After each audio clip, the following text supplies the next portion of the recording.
Okay, so before I really get into this, I just want to give a huge shout out to my brother Phil for making this possible. Phil, thank you for the Lego set. Phil got me and my brother Tom each a Lego set depicting the demise of Dennis Nedry from Jurassic Park. If you've seen the movie, you know exactly what's happening in this scene. And as soon as he gave me this Lego set, I thought it would be fun to get a picture of it. But not just a snapshot with a phone. I mean like a real staged photo, like what you see here. So I put the Lego set together, a ton of fun. I haven't put Lego sets together since I was a kid, and it was great. Had a great time putting this together.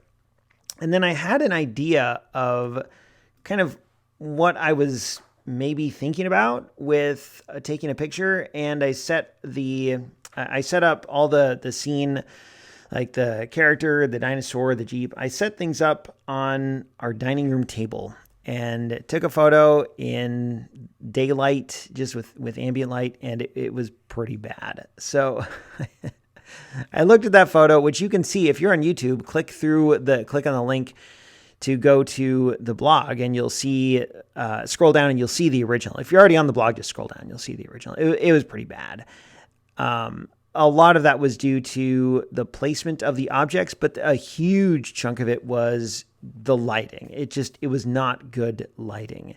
And there's really, you can't fake that. To really craft a scene like this, you gotta be able to control the light. So a couple days later, I set out the Legos on another table in our house and really got to work, this time with my Nanlite Pavo tubes, which you have seen and heard about many times here on Weekly 50. I had my D750, my 105 millimeter macro lens, because it's just a great lens for, so many things. And I just played around with the placement of everything. I really wanted the focus, the viewer's focus to be on Dennis Nedry with the dinosaur poison on his face or whatever it is. And I put him in the foreground, and then I wanted the dinosaur behind him. Now, in the movie, the dinosaur is actually smaller than him. It's sort of like a large dog. And the actual size, though, of the figure was much bigger than the Dennis Nedry figure. So the proportions are all wrong. So I put that dinosaur behind and off to the side. And then I moved the other elements, like the foliage with the East Dock sign, the Jeep. I moved those all around to create a sense of depth in the scene. And even though the Jeep features prominently in the scene in the movie, I couldn't have the Jeep be the subject of this shot here. And even though the sign and the plants, those are all present in the movie, again, that's not really the point here. If you look closely, you'll even see the can of shaving cream in the photo, but it's blurry because it's by the dock sign, which is also blurry because, again, I wanted the focus to be on Dennis Nedry. And once I got those elements in place, then it was time to light the scene. Now, in the movie, it takes place at night. And how do you do a night scene? You got to control the color temperature.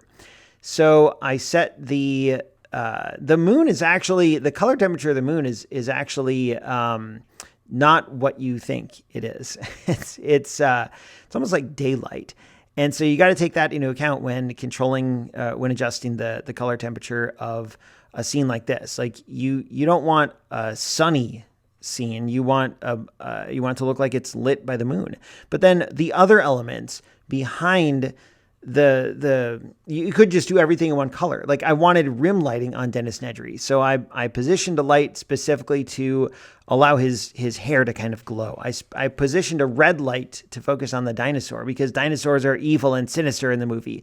And then I put some backlighting behind the scene, and I even moved a house plant behind everything to make it look as though everything was in the jungle. So this was a super fun scene. I really encourage you to go and look at the behind the scenes shots on my blog to see how I set this up.